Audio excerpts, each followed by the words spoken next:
বন্ধুরা, চলে এলাম আবার আরেকটা রেসিপি নিয়ে। আজকে হবে বাঁধাকপি চিংড়ি মাছ দিয়ে আর এই ছোটো ছোটো করে নারকেল ছোটো ছোটো করে আমি ভেজে রেখেছি। চিংড়ি মাছও একদম সুন্দর করে ভেজে রেখেছি। বাঁধাকপি ছোটো ছোটো করে কেটে বসিয়ে দিয়েছি কড়াইতে। তার মধ্যে এক বাটি জল দিয়েছি। এবার দিয়ে দেবো লবণটা। লবণ দিয়ে এটাকে এবার ঢেকে দেব সেদ্ধ হওয়ার জন্য। দেখুন এবার সিদ্ধ হয়ে গেছে অনেকটা। হালকা একটু জল আছে, সেটা উপরে উপরে টেনে যাবে। তার মধ্যে দিয়ে দেব হলুদ,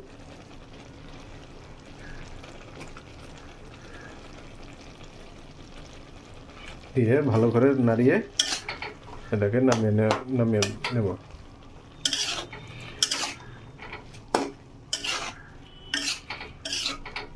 নামিয়ে এবার সম্বারটা দেব।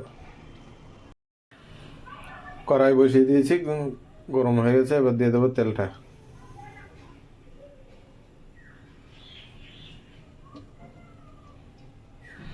তেল দিয়ে দিয়েছি। এবার তার মধ্যে দিয়ে দেবো তেজপাতা আর শুকনো লঙ্কা।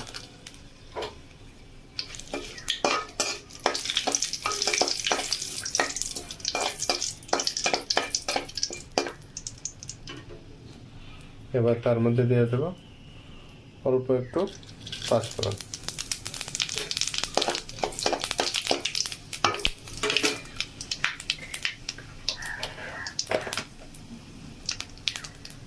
এবার দেবো কুচনো পেঁয়াজ।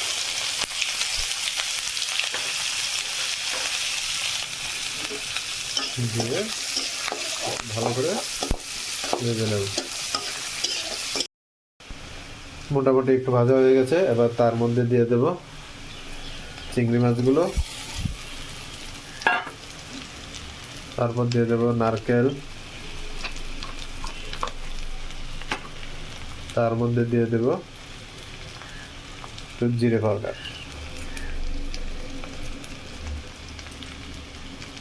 দিয়ে আবার ভালো করে নাড়িয়ে দেবো।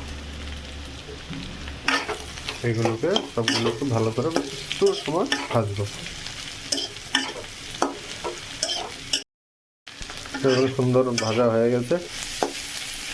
এবার তার মধ্যে দিয়ে দেব বাঁধাকপি।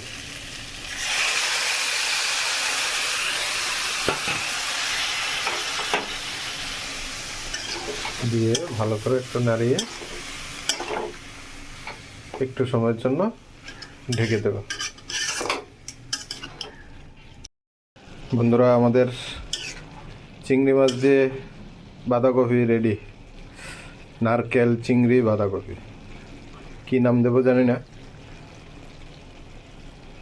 তবে একবারে এরকমভাবে বানিয়ে দেখবেন, দারুণ খেতে হয়। চলো টাটা, দেখা হচ্ছে পরের রেসিপিতে।